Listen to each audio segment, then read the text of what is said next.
అందరూ బాగున్నారా? ఈరోజు చిన్న చిన్న చేపల కూర, చిన్న పక్కిల కర్రీ చేయటం చూద్దాం. వీడియోలో చూపించినట్టు సన్నగా కట్ చేసిన ఉల్లిపాయ ముక్కల్ని తీసుకున్నాం. ఇది చాలా నానమ్మ అమ్మ వాళ్ళు చేసిన పద్ధతిలో కలిపి పెడుతున్నాను మొత్తము. దీనికి ఉల్లిపాయ ముక్కలు, తర్వాత పచ్చిమిరపకాయ, ఇంకా అల్లం చిల్లిపాయ పేస్ట్ ఒక ముద్ద, నిమ్మకాయ సైజ్ అంతా. దానిలో చక్కగా నీట్గా కడిగి శుభ్రం చేసిన చిన్న చిన్న పక్కిలు అంటారు మా సైడు, గుంటూరు సైడు. వీటిని చాలా నీట్గా లోపలంతా క్లీన్ చేసి శుభ్రం చేసాం. దీన్ని డైరెక్ట్గా మొత్తం కలిపి స్టవ్ మీద పెడుతున్నాము. మొత్తం కలిపేసి స్టవ్ మీద పెడుతున్నాం. ఇలా పెట్టడం వల్ల చేప ముక్క చెక్కు చెదరకుండా నీట్గా ఉడుకుతుంది. మన ఛానల్లో స్టార్టింగ్లో ఒక వీడియో పెట్టాను, అది నెల్లూరు స్టైల్లో చేశానన్నమాట. ఆ చేపల పులుసు అది నేను వీడియోస్ చూసి చేసిన చేపల పులుసు. ఇదైతే మా ట్రెడిషనల్ పద్ధతిలో ఇంట్లో ఇలానే చేసేవాళ్ళు. చాలా టేస్ట్గా ఉంటుంది, ఒకసారి ట్రై చేయండి. ఇలా మొత్తము అల్లం చిన్నులపాయ పేస్ట్,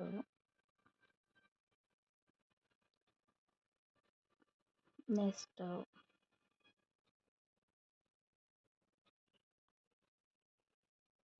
తగినంత ఉప్పు యాడ్ చేస్తున్నాము, కారం వేస్తున్నాము.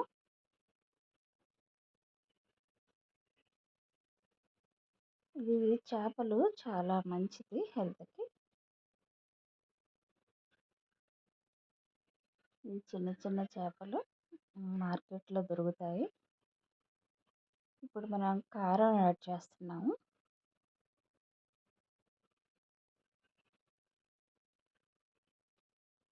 తగినంత కారం. ఈ చేపల కూరకి కారం, ఆయిల్, ఉప్పు అన్నీ కొంచెం ఎక్కువే పడతాయి. పులుపు, కారం వేసాం. నెక్స్ట్ కళ్ళుప్పు యాడ్ చేస్తున్నాం.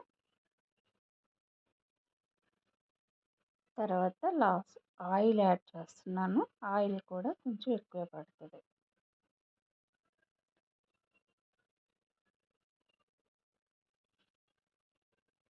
ఆయిల్ కూడా వేస్తున్నాను.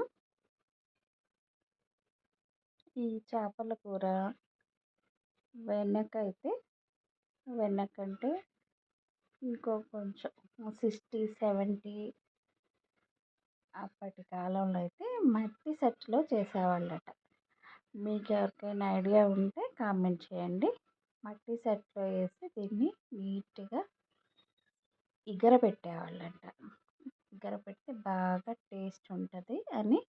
నేను కూడా తినలేదులేండి, నేను తినేటప్పుడు దాని గురించి మాట్లాడుతూ ఉండేవాళ్ళు. ఇప్పుడు దీన్నంతా మొత్తం కలిసేలా కలుపుకోవాలి.